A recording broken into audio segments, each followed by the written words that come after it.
In the Industrial Revolution of the 19th century, what humanity basically learned to produce was all kinds of stuff, like textiles and shoes and weapons and vehicles.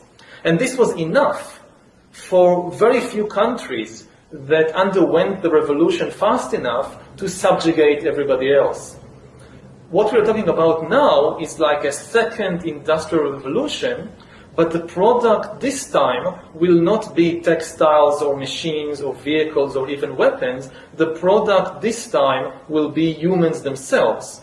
We are basically learning to produce bodies and minds. Bodies and minds are going to be, I think, the two main products of the next wave of all these changes.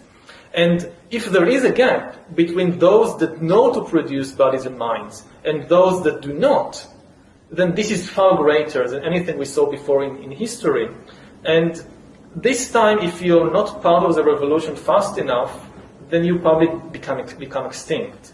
Once you know how to produce bodies and brains and minds, so cheap labor in Africa or South Asia or wherever, it simply counts for nothing. Again, I think that the biggest question maybe in economics and politics of the coming decades will be what to do with all these useless people.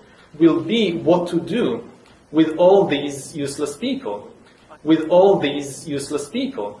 I don't think we have an economic model for that. My best guess, which is just a guess, is that food will not be a problem. With that kind of technology, you will be able to produce food to feed everybody. The problem is more boredom and what to do with them and how will they find some sense of meaning in life when they are basically meaningless, worthless. My best guess at present is a combination of drugs and computer games. Gerechtigkeit und Frieden. Informationen, Nachrichten für eine bessere Welt.